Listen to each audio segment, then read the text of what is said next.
औद्योगिक नगरी कानपुर शहर अपने सीने में कई ऐसी ऐतिहासिक धरोहरें सजोए हुए है जिनका खुद का अपना एक अलग ही इतिहास है। सैकड़ों साल पुरानी ये धरोहरें उत्तर प्रदेश के सबसे बड़े शहर को बाकी शहरों से अलग करती हैं। जी हाँ, हम बात करने जा रहे हैं कानपुर शहर की ऐतिहासिक बिल्डिंगों पर लगी घड़ियों की। ये बात उन दिनों की है जब हमारे देश में अंग्रेजी हुकूमत शासन कर रही थी। इस दौरान उन्होंने पूरब का मैनचेस्टर कहे जाने वाले इस शहर को काफ़ी कुछ दिया है। इस घड़ियों की गूंज कई किलोमीटर तक सुनाई देती थी, लेकिन अफसोस सही रखरखाव के न होने की वजह से ये धरोहर महज एक इतिहास के पन्ने का एक चैप्टर बनकर रह गई थी। वहीं कानपुर की ऐतिहासिक धरोहरों को प्रशासन फिर से संवारने में काम शुरू कर रहा है। हालांकि वर्तमान में प्रशासन की ओर से इन धरोहरों के खोए हुए अस्तित्व को वापस लाने का काम किया गया है। अब घड़ी का वक्त भी बदलने जा रहा है। जी हाँ, ठीक समझा आपने।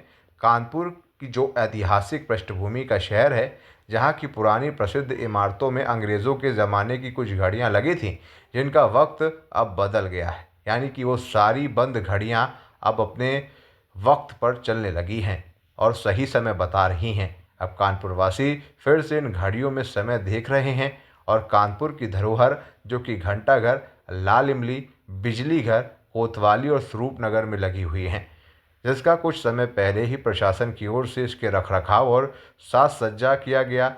अब ये घड़ी टिक टिक की आवाज़ तो नहीं करती, लेकिन समय सही बताती हैं। नगर निगम स्मार्ट सिटी के कर्मचारी डेविड मैसी, जिन्होंने इन घड़ियों में जान फूंकी है, उनका क्या कुछ कहना है, आइए सुनते हैं। ये जो हमने घड़ियाँ जो ख़राब होती हैं उसको गेयर अगर ख़राब हो जाते कट जाते हैं तो उसको ढलवा के और ग्राइंड मशीन से खराद मशीन से द्वारा वो दांत काट के फाइल करके हम उसको लगाते हैं और उसी द्वारा घड़ी को चलती है। कितनी घड़ियाँ हैं पूरी? काम उनमें घंटाघर, फूलबाग, कोतवाली और वो बिजली घर, ये घड़ियाँ हमने अभी बिजली घर की अभी हमने चालू की है, 1 हफ्ता हुआ है और ये 1 साल से बंद थी। और जो घंटाघर की है 1938 की है, जो फूलबाग की है 1936 की है, लाल इमली की 1911 की है।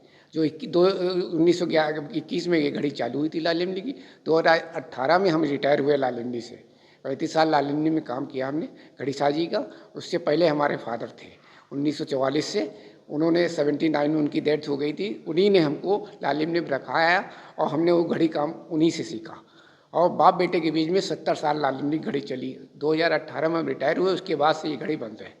और क्योंकि ये कपड़ा मंत्रालय के अधीन है, उसका खर्चा 15,000 रुपये महीने का आता है। 4 बार चाबी भरी जाएगी, 4 लेबर लगते हैं जो घड़ी की चाबी भरते हैं, तब चलती है। और ये कपड़ा मंत्रालय के अधीन होने के चक्कर में ये पैसा वहाँ से नहीं मिल सकता।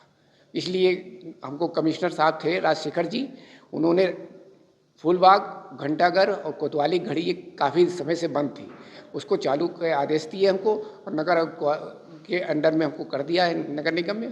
इसी देख रेख में हम काम कर रहे हैं। डेमोक्रेटिक आई न्यूज़ चैनल को लाइक करें, शेयर करें, सब्सक्राइब करें और बेल आइकन दबाएं।